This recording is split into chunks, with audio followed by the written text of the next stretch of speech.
Pour l'exercice 67, on nous dit démontrer qu'un nombre complexe Z est un imaginaire pur si et seulement si Z bar est égal à moins Z et que ce même nombre complexe est un réel si et seulement si Z bar est égal à Z. On commence par rappeler que si Z est un nombre complexe, alors Z plus Z bar c'est égal à 2 fois la partie réelle de Z et que Z moins Z bar c'est égal à 2i la partie imaginaire de Z. En effet, si on prend comme forme algébrique de Z, A plus IB où A et B sont deux réels, son conjugué Z bar c'est A moins IB où le plus B devient son opposé moins B. Et en additionnant Z et Z bar, on voit ici qu'on a plus IB et moins IB qui s'en vont pour donner 2A et on sait que A n'est rien d'autre que la partie réelle de Z. De même, si on calcule la différence Z moins Z bar, en remplaçant Z par son expression et Z bar par son expression, le moins va changer tous les signes. Et ensuite, comme on a A moins A, il ne reste plus que IB plus IB qui donne 2IB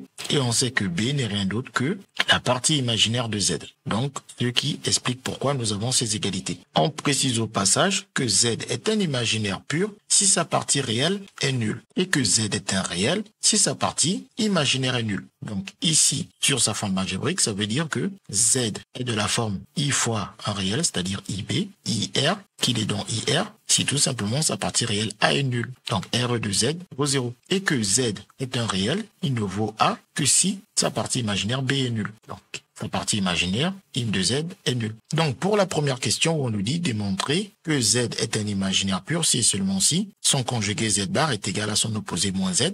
On commence par dire que Z est un imaginaire pur. Cela est équivalent à sa partie réelle qui vaut alors 0. Et sa partie réelle, elle est justement là. On n'a plus qu'à la doubler pour faire apparaître Z et Z bar. En doublant sa partie réelle, on a donc 2 fois sa partie réelle égale à 0, étant donné que la partie réelle vaut 0, donc ça fait 2 fois 0 qui donne bien 0, ou aussi vous pouvez dire que vous multipliez des deux côtés par 2, ce qui donne 2 fois la partie réelle égale à 0, et 2 fois sa partie réelle, on a rappelé que c'est Z plus Z bar. On n'a plus qu'à isoler le Z bar pour dire qu'on obtient Z bar égale moins Z. CQFD, ce qu'il fallait démontrer. Donc pour la question 2 maintenant, on nous dit, il faut démontrer que si ce nombre complexe Z est un réel, cela n'est vrai que si et seulement si son conjugué Z bar est égal à lui-même. Donc on part de Z réel. Cela est équivalent à dire que sa partie imaginaire est donc nulle. Et comme on a ici sa partie imaginaire, on va faire apparaître le 2i partie imaginaire de Z. Donc en faisant apparaître le 2i partie imaginaire de Z,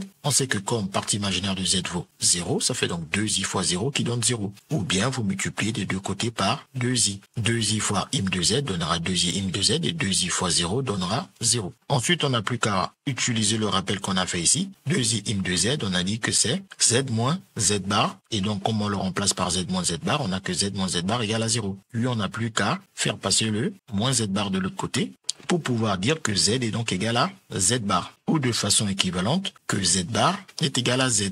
CQFD, ce qu'il fallait démontrer.